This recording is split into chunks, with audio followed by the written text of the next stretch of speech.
Mais comment faites-vous pour poser le diagnostic? Le médecin posera des questions plus précises pour établir si une personne subit les symptômes de l'apnée du sommeil. Et il procédera, bien sûr, à un examen physique qui lui permettra de voir si les voies aériennes sont bloquées. En plus de mesurer la pression artérielle, il pourrait prescrire des analyses sanguines et des examens de la fonction cardiaque pour vérifier si l'apnée du sommeil a entraîné des complications ou pour exclure, bien sûr, la possibilité d'autres affections. Pour confirmer un cas d'apnée du sommeil, il est parfois nécessaire, même souvent, d'effectuer un examen appelé polysomnographie.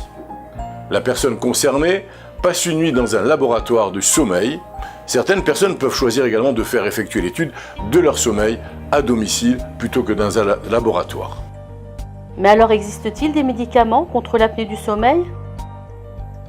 Il n'existe pas de médicaments pour traiter l'apnée du sommeil, mais plusieurs traitements sont efficaces, administrés seuls ou en association. Les changements apportés au mode de vie. Pour éliminer les facteurs qui causent ou qui aggravent l'apnée du sommeil. Si l'apnée est attribuable à l'obésité, une perte de poids résout souvent le problème. En outre, dormir couché sur le côté, cesser de fumer, éviter l'alcool et les calmants, car ces substances aggravent les ronflements et nuisent au contrôle de la respiration, sont des mesures simples, utiles et parfois efficaces pour soulager l'apnée du sommeil. Deuxièmement, la ventilation spontanée en pression positive continue. Ce sont des termes barbares qui veulent tout simplement dire qu'un masque facial, bien ajusté, relié à une petite machine, permet d'administrer un débit d'air constant dans les voies aériennes supérieures pour les maintenir ouvertes.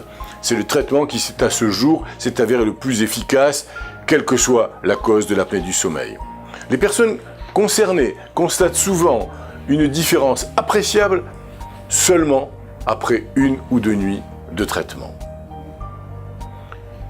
Troisième possibilité, les orthèses dentaires sont des appareils qui sont portés pendant la nuit pour garder les voies aériennes ouvertes pendant la nuit en empêchant les tissus pharyngés de se refermer ou la langue de s'enfoncer. Cette stratégie convient surtout au traitement d'une légère AOS et d'une tendance au ronflement à l'absence d'une apnée du sommeil.